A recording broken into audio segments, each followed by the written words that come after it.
Alright, hey guys, so today we have 3 new cards, 2 hunter cards, and a warrior legendary. So go ahead and take a look at the first one. Crackling Razor Maul. 3/2, 2-drop for hunter with battle cry, adapt a friendly beast. So since they are kind of pushing the 1-drop theme, like I imagine you can build a hunter deck with a lot of 1-drops, so it'll be easy to curve into this. So that's very powerful. Yeah. If you're curving with this, it's really good. If you're playing it naked on turn 2, it's kind of not so good. So there is kind of sort of a downside to it in that it's not very powerful unless you're buffing something on it. Like if you're not buffing, it's just a vanilla 3/2 and probably not doing too much. So yeah, the adaptions, in case anyone doesn't know, are Divine Shield, +3 attack, Death Rattle summon 2/1/1s, Wind Fury, can't be targeted by spells or hero powers, taunt, +1/+1, +3 health, stealth, or poisonous. So some people have said like this is a hunter's Cabal Talon Priest since you can get stuff like +3 health, which yeah, if you have another minion, you can definitely get super powerful buffs. Like this card seems pretty solid actually, the more that I think about it. The only issue with it is that it's a weak turn 2 if you don't have a 1-drop to curve into with it. Also, it kind of is awkward if you're trying to play a quest deck and you want to play your quest on turn 1, but then if you're playing quest on turn 1, you're not buffing anything with this. That's kind of more of a problem with the quest actually. Like the hunter quest is a 1 cost, but you also want to play 1-drops with it, but you often rather be playing your 1-drops on turn 1. So yeah, the hunter quest is kind of a bit weird in that case. I'm not even sure how good the hunter quest will end up being, but yeah, I'll definitely be trying it out. So overall, this card is solid, but I don't really like the sort of curve stone approach that this card pushes. Like it's nuts when you hit it on curve. If you're not able to curve one of the two with it, it's kind of underwhelming. Yeah, also not really a fan of the adapt mechanic either. It's gonna be pretty RNG based, since there's like 10 options or something. Meh. Alright, Small Raptor. So they said they're adding 2 new Hunter 1-drops to kind of go along with the quest. So this is a 2/1 for 1 beast with Death Rattle shuffle a 4/3 Raptor into your deck.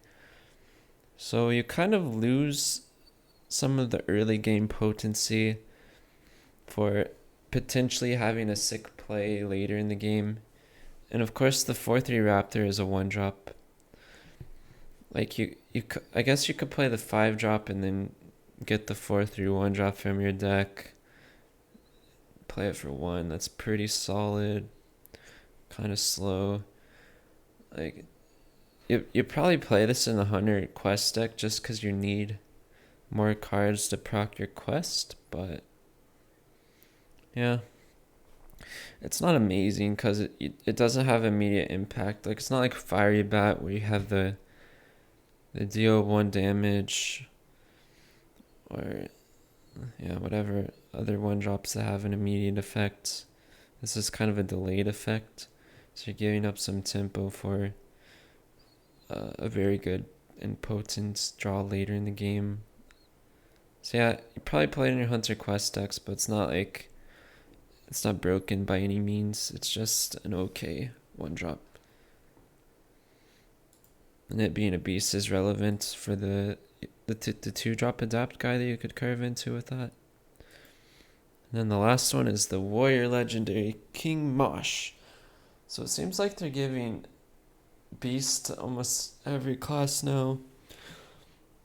9/7 for 9 battle cry, destroy all damaged minions. So right off the bat, it's not that. It doesn't look that powerful because it requires setup with like whirlwind or just trades or having your opponent's board damaged already.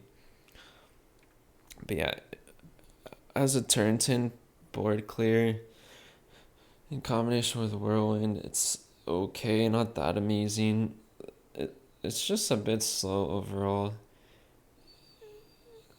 Yeah, I guess you can see it as a mass execute on a stick.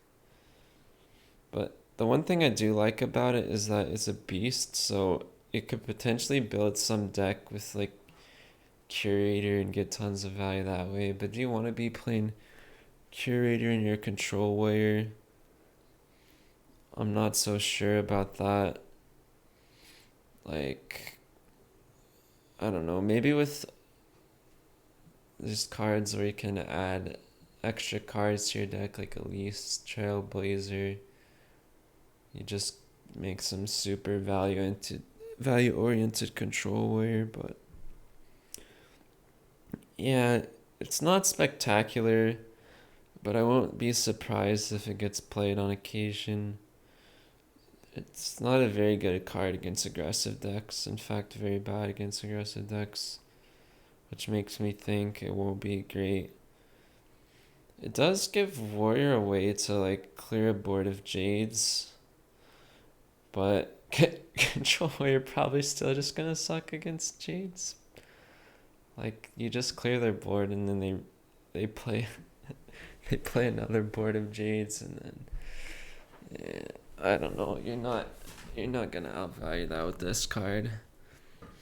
You can kind of compare it to Deathwing, but its stats are a bit lower and don't require you to discard your hand. If you have the potential to combo it. So yeah, overall the Hunter cards are pretty decent. The Warrior Legendary is underwhelming, but they're all dinosaurs, and I like the dinosaur art. So yeah, we'll review more cards as they're revealed, and see you guys for the next one.